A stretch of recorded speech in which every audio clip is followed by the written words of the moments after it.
there's been a massive spike since the Trump administration obviously has gone in. Does it actually matter which administration goes in? It does to a point, because the reason, whether you love Trump or hate him, right? And we can go into this for hours, but the reason the establishment don't like Trump is because he's not a politician. He's a businessman, right? So, and like a businessman, he can look at the books and he goes, right, so who do we owe money to? Who owes us money? Why are we paying money for stuff we haven't received yet? So let's not spend more money on the defence industry until they pay us for the jets that we said we were going to get, and they haven't paid us for or had given them to us yet. And people were just freaking out because, that's not how government works. And he says, well, under my government it is. Why should you pay for a product and not get it? So, and then he's looking at China and he goes, well, they're doing us over. Let's do something about that. And that's why they don't like him, because he's not a politician. He's a businessman. The difference between a politician and a businessman is politicians go straight from school, they go into university, they study politics. There's not a separate one for Greens, Labor or Liberal. They all know each other, right? They all know each other. And then it's the biggest scam ever. Afterwards, they're all high-fiving each other on the back going, oh, man, we got everyone just stitched up.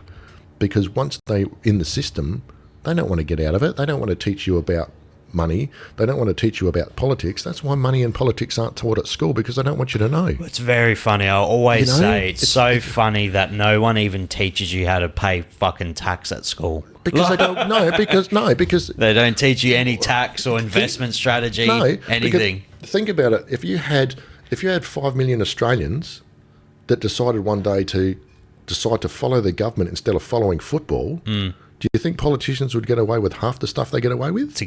That's right. Yes. No, they wouldn't. That's why they don't teach it to you. That's why you stay in the dark and you watch the Kardashians or Married at First Sight or football, because they don't want you to. They won't want you to know. They keep you where you are, just young, stupid, and fat and happy, so you don't complain. You basically, the system is made so you make just enough money to live, and not enough money and not less enough for you to riot.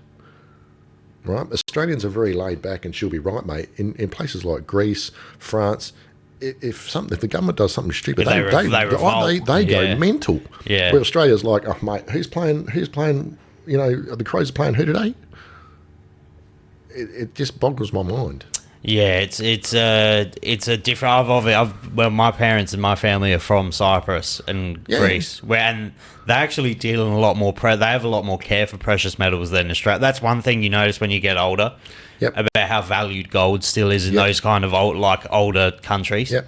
I've got one of my clients. She's from Greece and she still goes over there, and she was telling me you can still only get 60 or 70 or maybe 80 euros out of an ATM a day. Yeah, because they won't let you take money out of the banks. That's why Greeks are very well known for holding cash and gold. Like my father has like the nicest safe. Just like it lights up because through his travels in the army back in the day, he just used to collect gold from Japan and the Arab Emirates and Europe and stuff. He's just got a fantastic gold collection. Yeah, that's right. I mean, you can jump into a taxi in Athens and you can say, "Hey, Alfonso, how far can I get across Athens for half a gold sovereign?" And he'll pull out a pair of tin sips under his seat, and he'll cut it in half, and you go, "No worries, mate," and away you go.